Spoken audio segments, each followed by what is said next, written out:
नवरात्रि अनुष्ठान का पहला दिन, पहली संध्या। इस बार हम लोग चर्चा कर रहे हैं रामचरितमानस की महिमा, यानी राम कथा की महिमा। गोस्वामी तुलसीदास जी ने राम कथा लिखी, उसका नाम रखा रामचरितमानस। क्यों रखा रामचरितमानस कथा का नाम? ये विषय है 9 दिनों का। राम कथा के आदि कवि वाल्मीकि हैं। उन्होंने अपनी राम कथा का नाम रखा रामायण।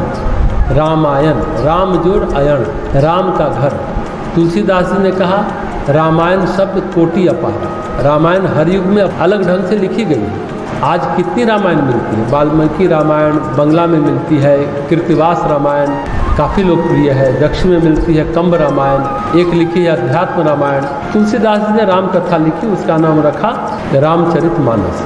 और उसकी व्याख्या करते हैं रचि महेश निज मानस राखा, पाए समय उमा सन बाखा।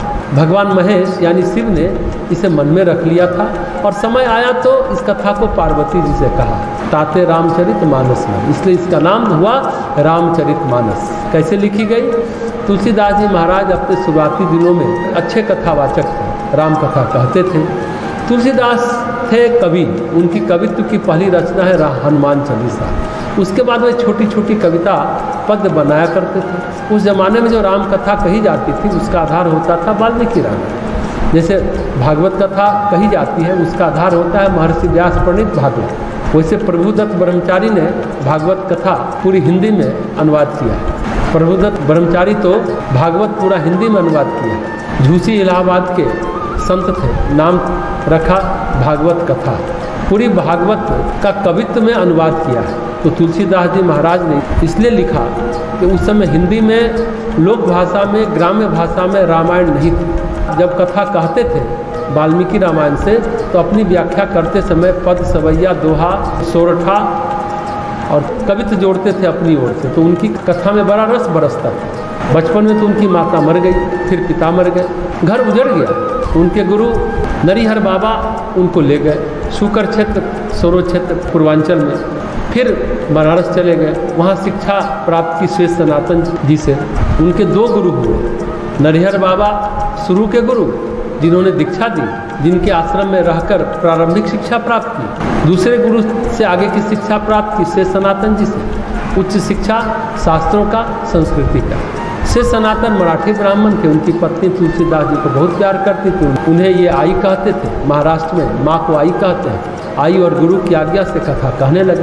तुलसीदास जी अनाथ जरूर थे पर देह की दृष्टि से अति सुंदर थे। जब वे पढ़ते थे मन का भटकाव, एक तबायफ की मोहिनी उन पर मोहित हो गई थी, प्रेम करने लगी थी। तुलसीदास भी कवि थे, थोड़ा प्रेम जगा, पर मोहिनी जिसकी रखेल थी वह था शहर का कोतवाल। तो आई ने समझाया तुम अच्छे कुल में पैदा लिए हो, अच्छे संस्कार हैं, इस फेर में मत पड़ो। तो उनको समझ में आया। आई ने कहा तुम तो हनुमान चालीसा का भजन करते हो, मन भटके तो क्या करना चाहिए, तुम्हें हनुमान जी का भजन करना चाहिए। इसी बीच उनके बचपन के मित्र राजा भगत को पता चला। तुलसीदास तो बड़े प्रसिद्ध कथावाचक हो गए थे तब तक। उन्होंने कहा हमारे गांव में भी कथा कहो। तो अपने गांव में कथा कही।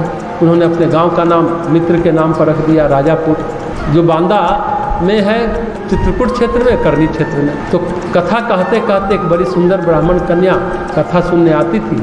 दोनों ने एक दूसरे को देखा और रत्नावली से प्रेम हो गया।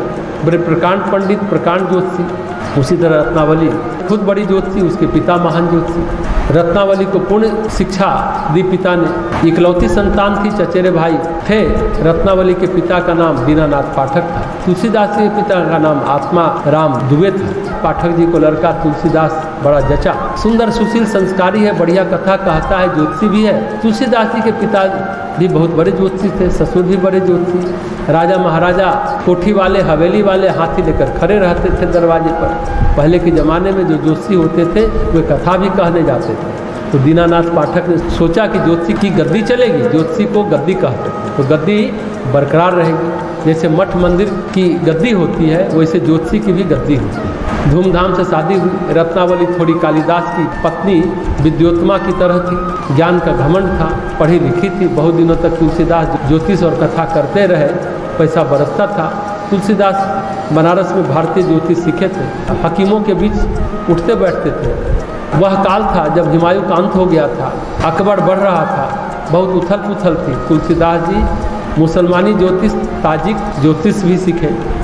मतलब ज्योतिष से कई प्रकार, स्वर विज्ञान, हस्तरेखा विज्ञान, कुंडली ज्योतिष, अरबी ज्योतिष, ताजिक ज्योतिष, नीलकंठी सभी का ज्ञान था। इसलिए दोहावली के बहुत सारे दोहे ज्योतिष पर लिखे। अरबी शब्दों का प्रयोग भी दोहे में किया है। जैसे बृहस्पति है, उसे जोहड़ा कहते हैं अरब में, तो उसे दोहे में प्रयोग किया है। प्रकांड ज्योतिष से तुलसीदास जी। तो रत्नावली भी बहुत सुंदर थी, तुलसीदास जी भी बहुत सुंदर थे।